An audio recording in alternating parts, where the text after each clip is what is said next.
ఓం సహనావతు సహనౌ భునక్తు సహ వీర్యం కరవావహై తేజస్వినావధీతమస్తు మా విద్విషావహై.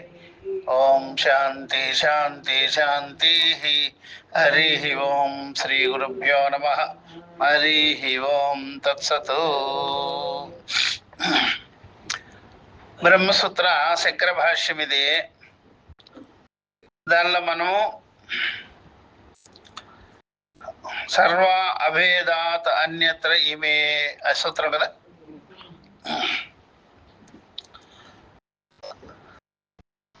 దానిలో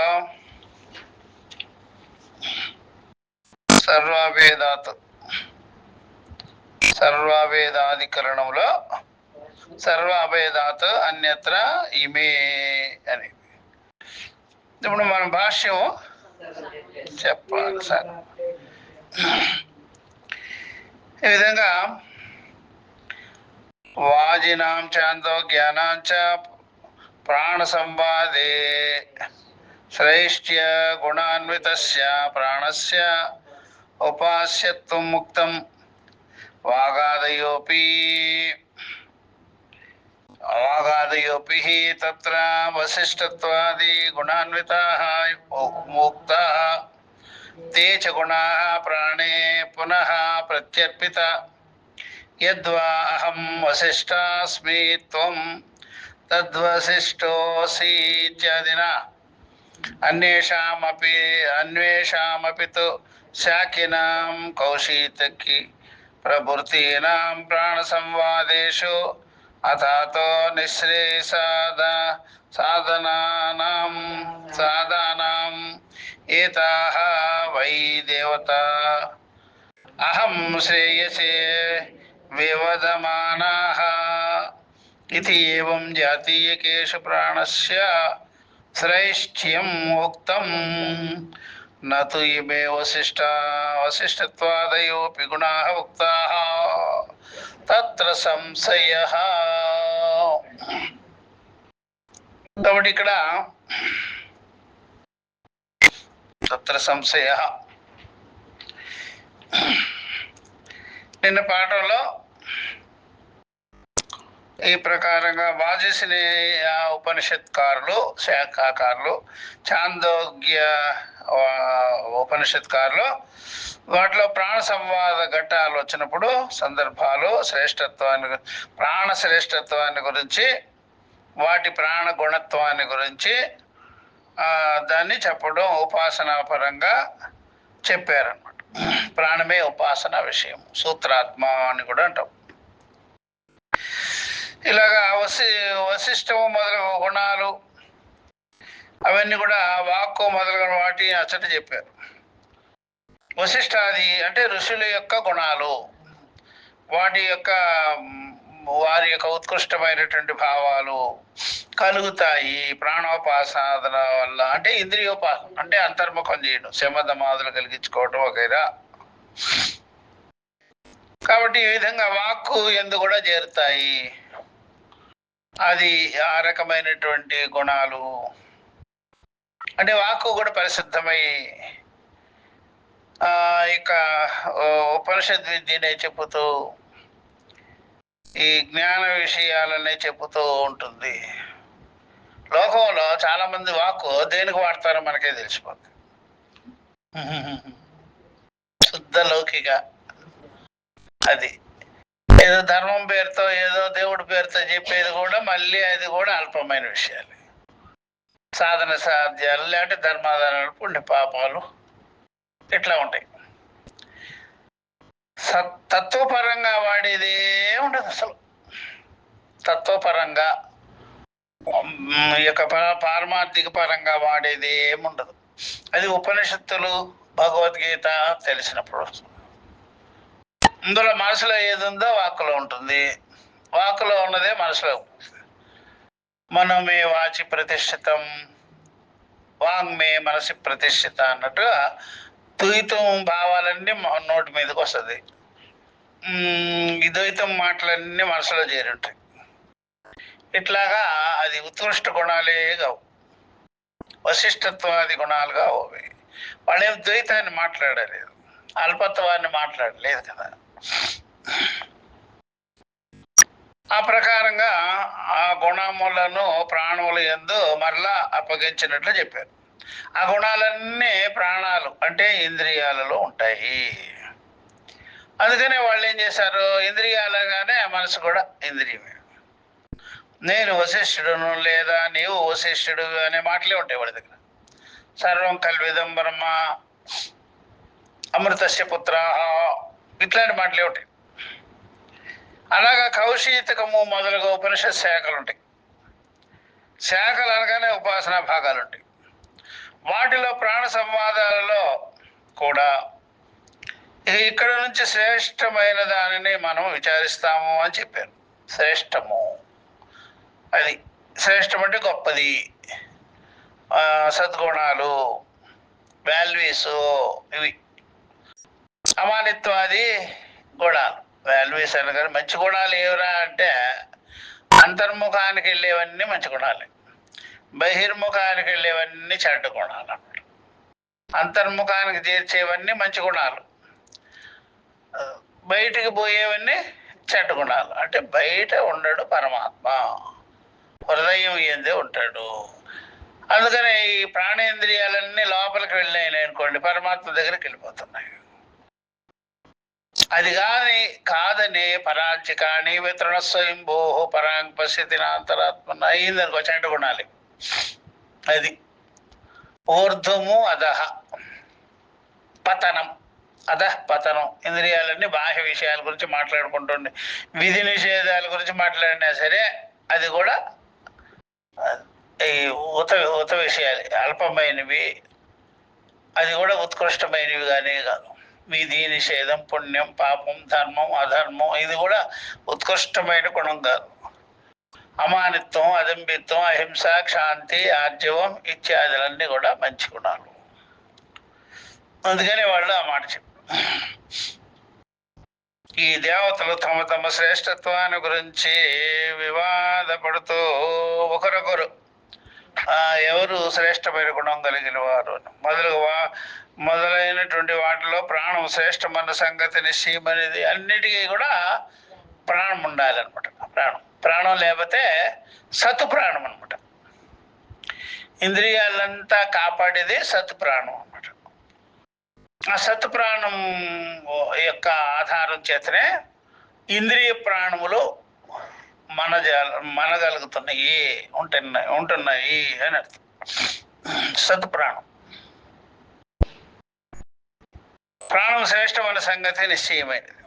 కానీ ఈ వశిష్ఠత్వాది గుణాలు చెప్పలేదు అక్కడ చెప్పలే.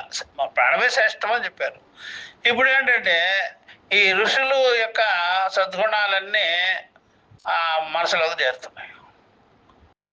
దీనివల్ల ఓంకారము, ఉద్గీత, ఓంకారార్థము తెలుసుకోవటం బట్టే ఈ యొక్క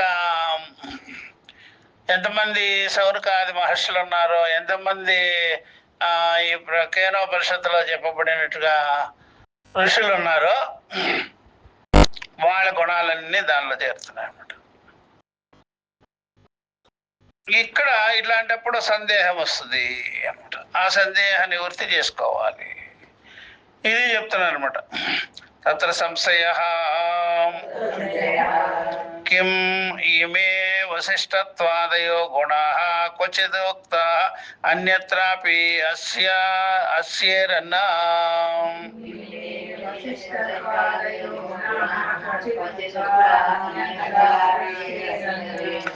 ఉత నాస్త్యేరన్నితి తత్ర ప్రాప్తం తావత్ నాస్త్యేరన్నితి కుతః ఏవం శబ్ద సంయోగాత్ అథో యః ఏవం విద్వాన్ ప్రాణే నిశ్రేయసం విదిత్వా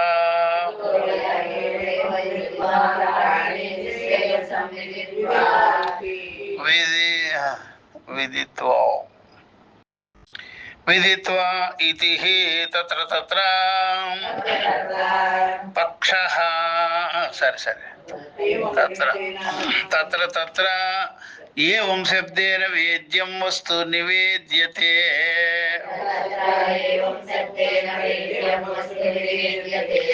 ఏవం శబ్దస్య సన్నిహిత అవలంబనః సంహిత ఆలంబనః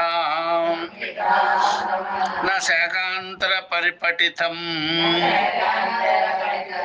ఏవం జాతీయకం గుణజాతం శక్నోతి నివేదయితుం. తస్మాత్ ప్రకరణస్థైః ఏవ గుణైః నిరాకాంక్షత్వం ఇతి ఏవం ప్రాప్తే.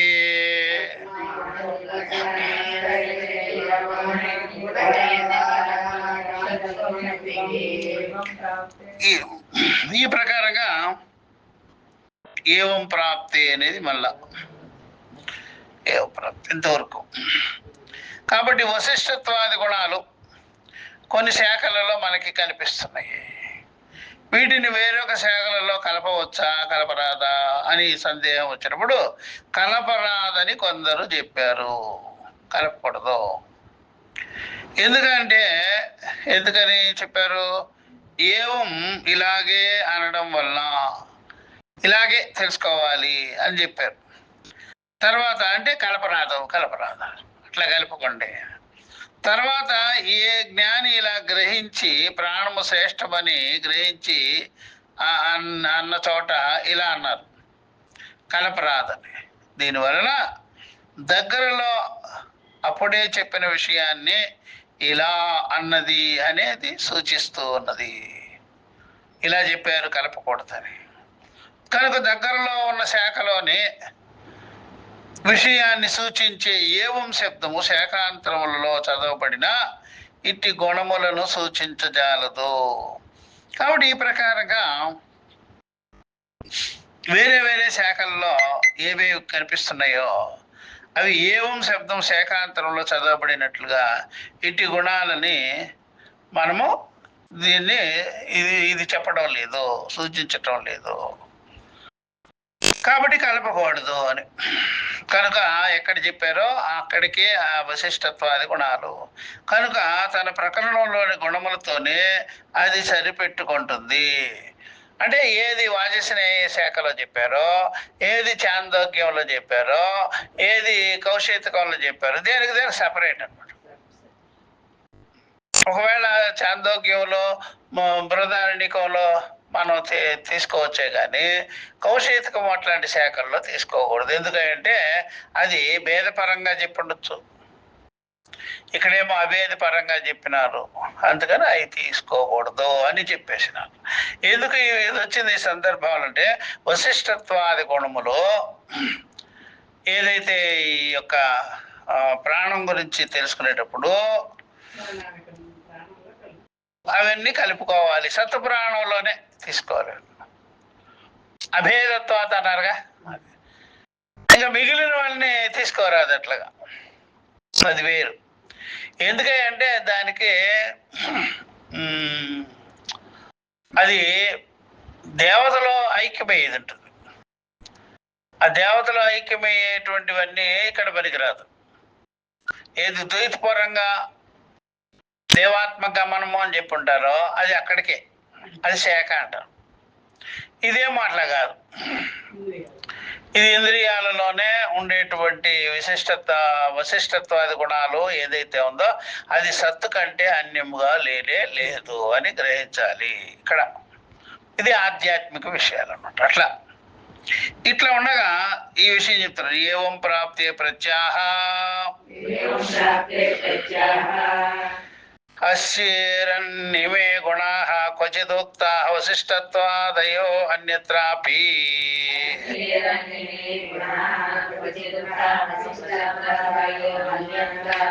కుతః సర్వాభేదాత్. కాబట్టి ఇక్కడ ఈ విషయం చెప్పుకొని మొదలు ఇలా ఉండగా సమాధానం చెప్తున్నారు దానికి. ఈ వశిష్ఠత్వాది గుణాలు ఏవైతే ఉన్నాయో అవన్నీ కూడా అమానిత్వాదులు, శమధమాదులు, అంతర్ముఖము, ఆత్మ ఏకత్వము, ఇట్లాంటివన్నీ శాఖాంతరంలోకి కలుస్తాయి. ఎందుకంటే ఇతర శాఖలలో కూడా కలుస్తాయి అనమాట. ఎందుకు అంటే దాన్ని చెప్తున్నాను అనమాట. సర్వాభేదాత్, దేనికి భేదం లేనే లేదు. శాఖలలో చెప్పేటప్పుడేమో కలవకూడదంటారు. అది పారమార్థిక విషయంగా కానీ సద్విషయంగా కానీ చెప్పినప్పుడు అయితే అన్నీ కలిపి సత్తు కంటే వేరుగా లేనే లేదు అని చెప్తారు. అట్లా సర్వాభేదాత్. ఇప్పుడు ద్వైత భావాలు ఉంటాయి కదా, దానికి వివరణలో ద్వైత భావాలు ఉంటాయి కదా. కృష్ణోపాసన కృష్ణులోనే చేస్తాడు, అమ్మవారి ఉపాసన అమ్మవారిలోనే చేస్తాడు, శివ ఉపాసన శివుల్లోనే చేస్తాడు. ఇక్కడ పారమార్థికమైన విషయం సద్విషయంగా అయితే అన్నీ కూడా సత్తే. సత్య కంటే అన్యమైనది ఉండదు, లేనే లేదు. అట్లా అంతా ఒకటే అని చెబితే విష్ణువు శివుడు అంతా ఒకటే అంటే, ఒకటే అన్నప్పుడు నువ్వు ఒకటే అని చెప్పాలి కదా, మళ్ళీ అవన్నీ ఎందుకు పెట్టుకున్నావు? కాబట్టి అది కరెక్ట్ కాదు. ఎందుకంటే ఒక ఉపాసన చెప్పినప్పుడు, ఉపాసన దేవతను చెప్పినప్పుడు ఇంకొక ఉపాసన ఆ దేవతకి భేదం ఉంటుంది. ఆ భేదానికి తగినట్టుగానే చెప్పాలి. నువ్వంతా ఒకటే అని చెప్పాలంటే సత్తుని గురించే చెప్పాలి, సత్తు ప్రాణం గురించి చెప్పాలి. అప్పుడు ఆ గుణాలన్నీ సత్తునే సూచిస్తుంటాయి, మిగిలిన వాటిని సూచించు. అట్లా కాబట్టి ఆ ప్రకారంగా అన్నీ ఒకటే అనకూడదు. అన్నీ ఒకటే అనగానే దాంట్లో సిస్టమ్ అంతా ఉంటుంది కదా. ద్వైత సిస్టమ్ ఉందా, అభేద సిస్టమ్ ఉందా అని చూసుకోవాలి కదా. అది అవన్నీ చూడాలి మనం. అట్లా అభేదము గురించి చెప్తుందా, భేదం గురించి చెప్తుందా అనేది చూడాలి. ఇలాగా చెప్తున్నాను. సర్వత్ర అభేదాతో, అంతటా అభేదమే చెప్పబడింది, అంత సత్యేనని. సర్వతా ఏవ హి తదేవైకం, సర్వత్రైవ హి తదేవైకం. ప్రాణ విజ్ఞానం అభిన్నం ప్రతివిజ్ఞాయతే. అందువల్ల అంతటా కూడా అదే అయ్యున్నది. ఎందుకంటే ప్రాణ విజ్ఞానము అభిన్నముగా అని ప్రతివిజ్ఞాయితే అంటే మనము గుర్తుకు తెచ్చుకుంటున్నాం, తెలుసుకుంటున్నాము అని అర్థం. ప్రాణ సంవాదాది సారూప్యత, ప్రాణ సంవాదాలలో ఈ విషయాన్ని సారూప్యంగా చెప్పబడింది, సమానంగా చెప్పబడింది. ఇదిగో అది ఇది అని. సత్ ప్రాణం కంటే ఇవన్నీ వేరుగా లేదు అని చెప్పేసినారు అనమాట. ఇంద్రియాలనే సత్ ప్రాణం కంటే వేరుగా లేదు, ఇవన్నీ సత్తులోనే విలీనమైపోతున్నది. ఉదాహరణకి గాఢ నిద్ర ఎందు ఏ విధంగా ప్రజ్ఞాన ఘనుడు ఎందు తెలిసి చేరిపోతున్నాడు అలాగా. అది అభేదేచ విజ్ఞానస్య కథం ఇమే గుణాః క్వచిద్ ఉక్తాః అన్యత్ర న అస్యేరన్న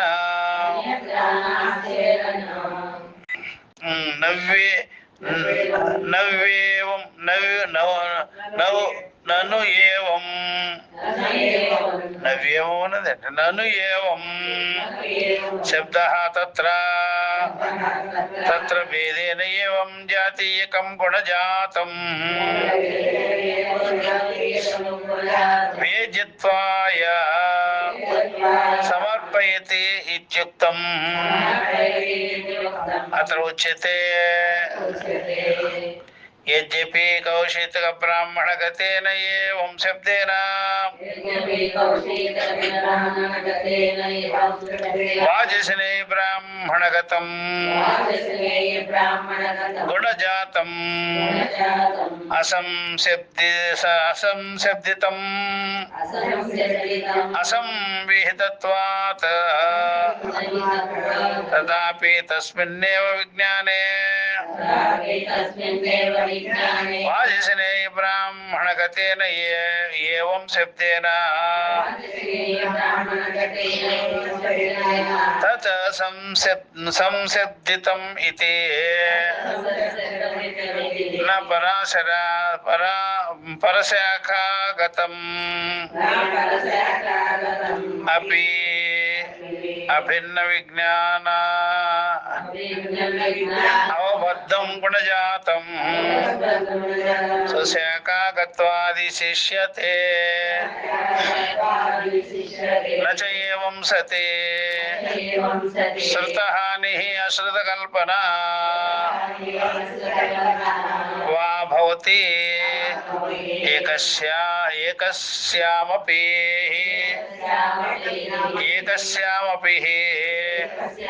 శాఖాయాం శ్రుతాః గుణాః శ్రుతాః ఏవ సర్వత్ర భవంతి శ్రుతా ఏవ సర్వత్ర భవంతి గుణవతో భేదాభావాత్ నహి దేవదత్తః శౌర్యాది గుణిత్వేన స్వదేశే ప్రసిద్ధో దేశాంతరం గతః తద్దేశీః అవిభావిత శౌర్యాది గుణోః అపి యత్తద్గుణో భవతి యథా చ తత్ర పరిచయః విశేషాద్ దేశాంతరే అపి దేవదత్త గుణా విభావ్యంతే ఏవం అభియోగ విశేషాశ్చ శాఖాంతరేపి ఉపాస్యాః గుణాః శాఖాంతరే అపి అస్యేరన్న తస్మాదేక ప్రధాన సంబంధ ధర్మాః ఏకత్రాపి ఉచ్యమానాః సర్వత్ర ఏవ ఉపసంహర్తవ్యా ఇతి. కాబట్టి ఈ ప్రకారం సర్వాభేదాధికరణం సమాప్తి అని ఇక్కడ చెప్తున్నారు. దీనికి సమాధానం చెప్తూ వశిష్ఠత్వాది గుణాలు శాఖాంతరములోకి కలుస్తాయి. ఎందుకంటే అన్నిటి యందు భేదం లేదు కనుక. అది మామూలు ఉపాసకులు భేదోపాసకులు ఉన్నారు, కలవరు దేంతోనూ.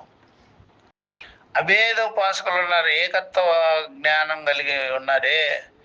అట్లాంటి అమానిత్వం, అదంబిత్వం అవన్నీ జ్ఞాన గుణాలు. అది సర్వభూతేష సమదర్శన అని ఉంటుంది. అన్ని అవి కలుస్తాయి, వశిష్ఠత్వాది గుణాలు కలుస్తాయి అందరిలో. మిగిలిన శాఖతో కూడుకొని ద్వైత భావంతో కూడుకొని ఉండే గుణాలు కలవనే కలవు. నేను చిన్న, నువ్వు పెద్ద అనుకునే గుణాలు కలవు. పరమేశ్వర అంతటా ఉన్నవయ్యా, నా యందు సర్వభూతములు యందు ఇట్లా గణోరణీయ అనే గుణాలు కలుస్తాయి. అన్నిట్లో ఆ గుణాలు కలుస్తాయి, మిగిలినవి కలవు. అందుకనే ఎన్ని రకాల మతాలు ఉన్నాయో నువ్వు చెప్పేది కాకుండా ఆ మతాలు దాని ఉద్దేశాలు కలుస్తాయా? నువ్వు చెప్పేది తర్వాత సంగతి. నాకు అన్ని మతాలు ఒకటే అనేది నీ సంగతి అట్లా పెట్టుకోబెట్టు. అవి కలుస్తాయా? చుట్టూ కలవు.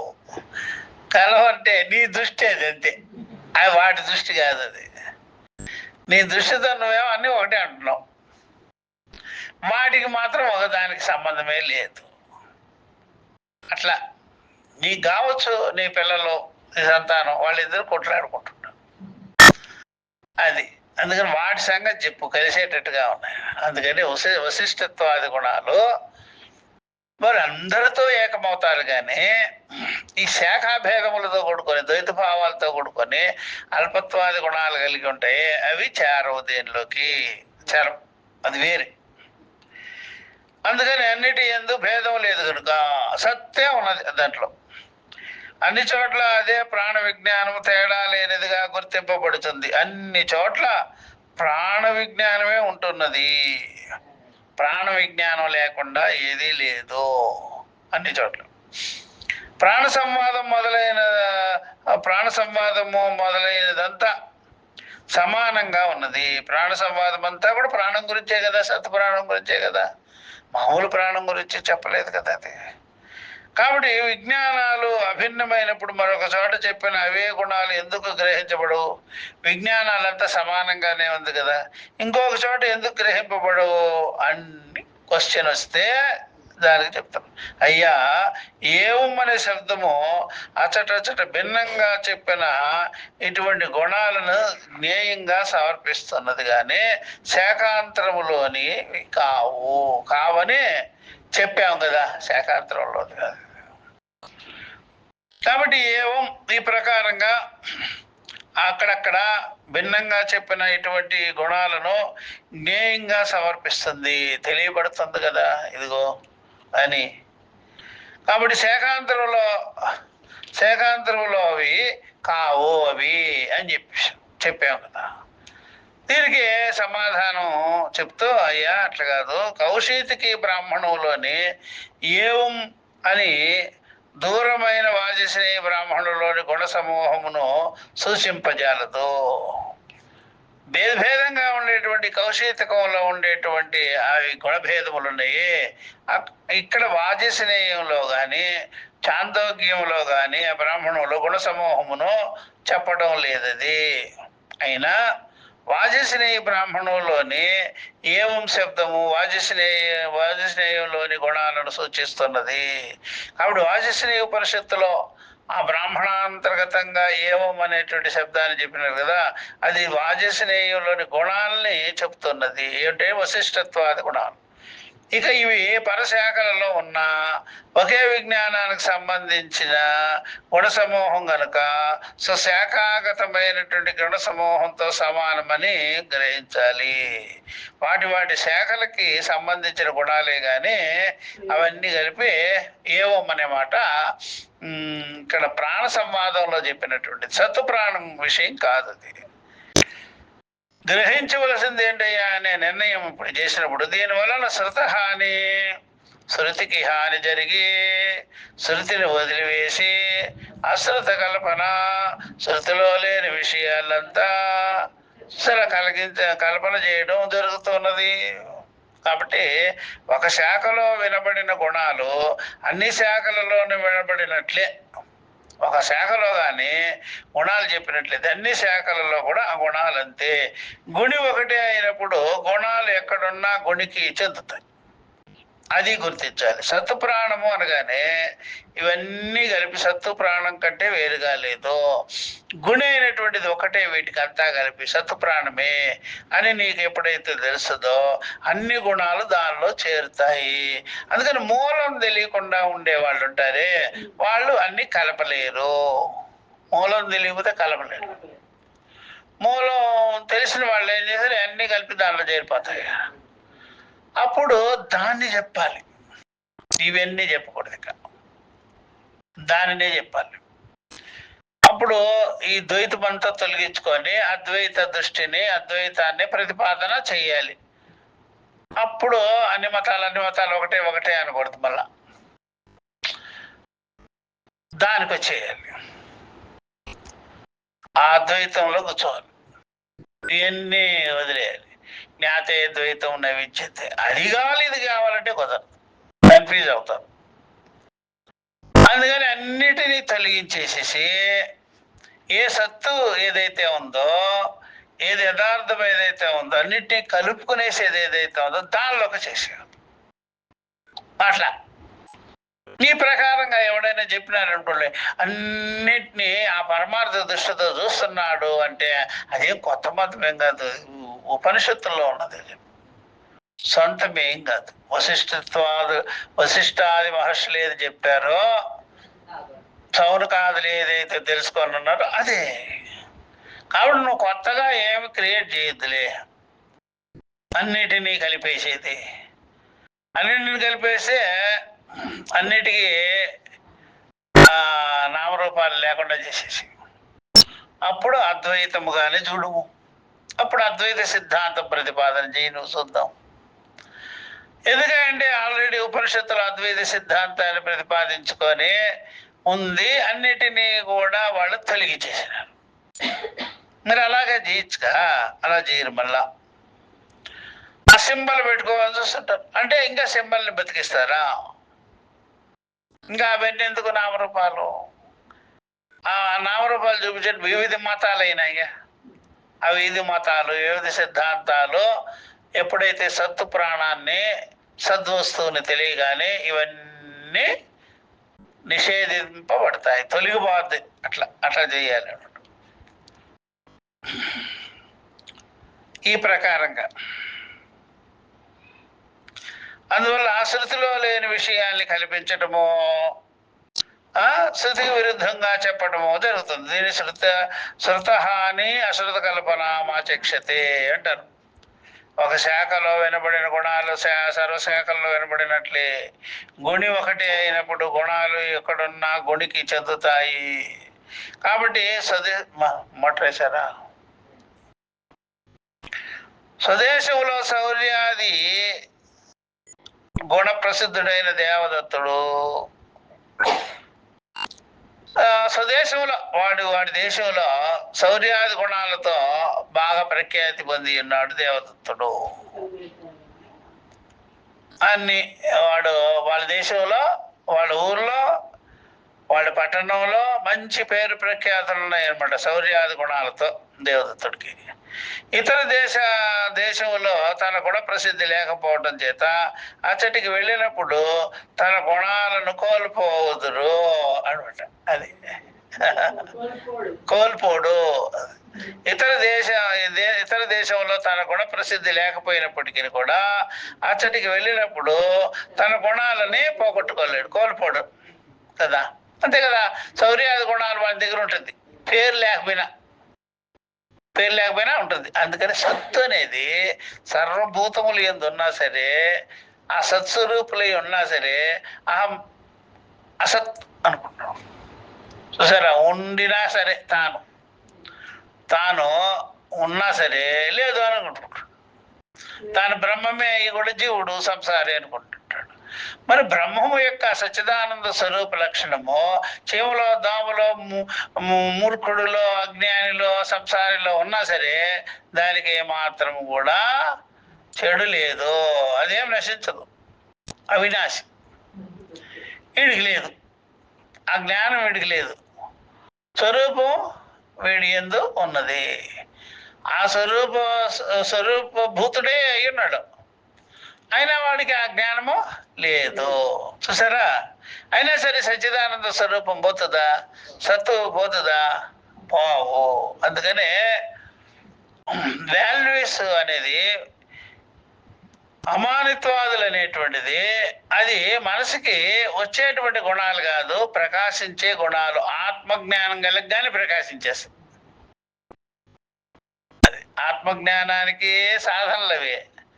మళ్ళా ఆత్మజ్ఞానం కలిగిన తర్వాత కూడా అవే ఉంటాయి, మళ్ళా దానిలోనే ఉంటాయి, ఏమో.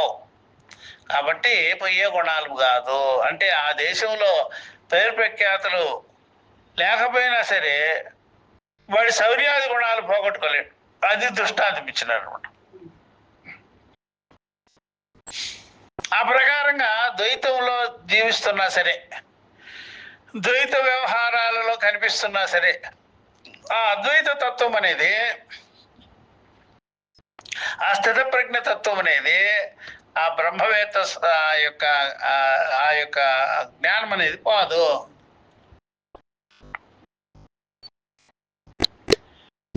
అలాగే ఇంకో మాట, ఆ శరీరంలో ఉన్నా కూడా అశరీరుడే, ఆ గుణాలతో ఉన్నా కూడా గుణాతీతుడే. అట్లా పోవు. అందుకనే ఈ గుణాలు, వశిష్ఠత్వాది గుణాలు అన్నిటినీ కలుపుకునేస్తాయి సర్వ అభేదత్వం. మిగిలినవి కలపలేవు. అందువల్ల ద్వైతంతో కలవు, వాటితో ఎప్పుడు పేచి ఉంటుంది.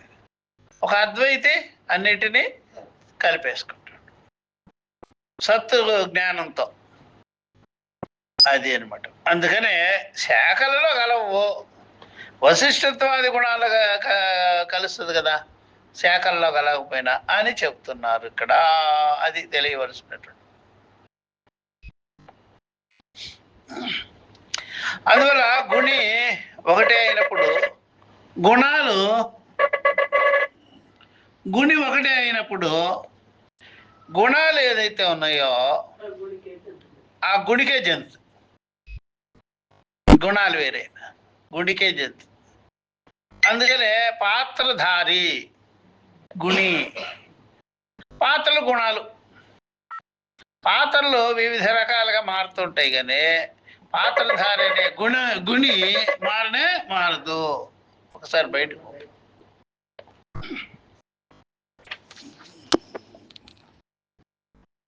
అవి మారదు అని చెప్తున్నాడు.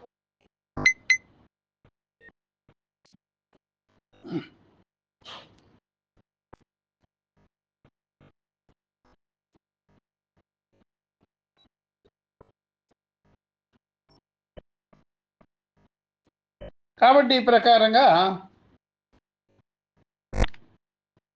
చెప్పారన్నమాట. తర్వాత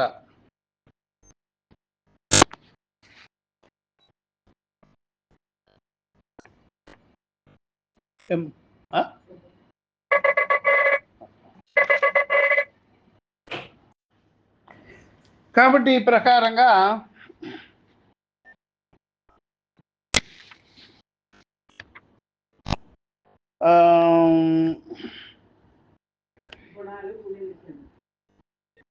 శౌర్యాది గుణ ప్రసిద్ధుడైన దేవదత్తుడు ఇతర దేశంలో తన గుణ ప్రసిద్ధి లేకపోయినప్పటికీ కూడా అచ్చటికి వెళ్ళినప్పుడు తన గుణాలను వదిలిపెట్టలేడు ఉంటుంది అనమాట. కొంత పరిచయం తర్వాత దేవదత్తాది గుణాలు ఆ దేశంలో కూడా ఎలా విస్తరిస్తాయో కొంతకాలం అయిన తర్వాత, ఇప్పుడు విద్య అనుకో, బ్రహ్మ విద్య, ద్వైత విద్యలో ఉండేవాళ్ళు ఆ అద్వైత జ్ఞానము తెలియనప్పుడు వాళ్ళు ద్వైతంతోనే ఉంటారు. చివరికి ఆ అద్వైతి చెప్పే విషయాలు బాగా తెలుసుకునగానే, బ్రహ్మ విద్యా విషయము వేదాంత విషయాలు తెలియగానే వాళ్ళల్లో ఉండేటువంటి ఆ యొక్క మిథ్యాధ్యాసతో కలిగినటువంటి ద్వైత గుణాలు, ద్వైత భావాలన్నీ తొలగించుకొని ఆ అద్వైత బుద్ధిని, జ్ఞానాన్ని కలిగించుకుంటుంటారు. ఆ ప్రకారంగా కొంతకాలానికి వాళ్ళకి కూడా అర్థమవుతుంది అన్నమాట. ఈ విధంగా ఒక గుణాలు మరో శాఖలో చెప్పబడిన అదే విజ్ఞానానికి వర్తిస్తాయి కనుక ఒకే ప్రధానానికి సంబంధించిన ధర్మాలు మరొక చోట చెప్పిన అవి ఆ ప్రధానానికి అన్ని శాఖలలోని గుణాలన్నీ సమన్వయం అవుతాయి. ఒకే విషయానికి చెప్పబడిన ధర్మాలన్నీ మళ్ళీ ఆ విషయం, ఆ ప్రధానమైన విషయం అన్ని శాఖలలో సమన్వయం. ఎందుకంటే ఒక వస్తువుని గురించి మనము దానికి ఆ గుణాలు చెప్పాం, సత్యం, జ్ఞానం, అనంతం అనుకోండి, ఆ విషయం అంతా చెప్పాము. కానీ అది అన్ని చోట్ల పనిచేస్తుంది. ఏదైతే అల్పముగా ఉంటాయో అది అన్ని చోట్ల పనిచేయవు. ఆకాశతత్వం వలె, వ్యాపకమైన తత్వం వలె, నశించిన తత్వం ఏదైనా ఉంటే అది అన్ని చోట్ల పనిచేస్తాయి. కాబట్టి ఇక్కడ ఆ వశిష్టాది గుణాలను పట్టుకొని ఆ ఇంద్రియాలలో ఉండేటువంటి వశిష్టాది గుణాలు అవి ఎంతటా పనిచేస్తాయి అభేదంగా. శాఖాభేదంలో ద్వైత భాగంలో చెప్పబడినవన్నీ అన్ని చోట్ల పనిచేయవు, ఒకదానికొకటి విభేదిస్తారు. ఇది మనం గమనించవలసింది ఇక్కడ. కాబట్టి ఏది అన్నిటినీ కలుపుకుంటుంది అభేదంగా, ఏది కలవదో అనే దాని గురించి ఇక్కడ ఇలా చెప్పారన్నమాట. ఇది దీని ఏమిటి సర్వ అభేదాధికరణము అట్లా. కాబట్టి ఇవన్నీ వచ్చినాయన్నమాట. ఎందుకు వచ్చిందంటే ఓంకార తత్వం గురించి చెప్పినప్పుడు ఆ ఓంకారం అన్నిటినీ కలుపుకుంటుంది, వ్యాపకత్వాతో వ్యాపకంగా ఉంటుంది కాబట్టి అన్నిటినీ కలుపుకుంటుంది. ఏది వ్యాపకం లేదో పరిచ్ఛిన్నంగా అల్పంగా ఉంటుందో వస్తాడు. వ్యాపకం లేనిది ఎప్పుడు కలవనే కలవ. ఇది అనమాట. ఇంతవరకు సర్వ అభేదాధికరణం గురించి చెప్పారు. ఇప్పుడు మనకి ఆనందాధికరణం దాని గురించి. ఆనందాధికరణం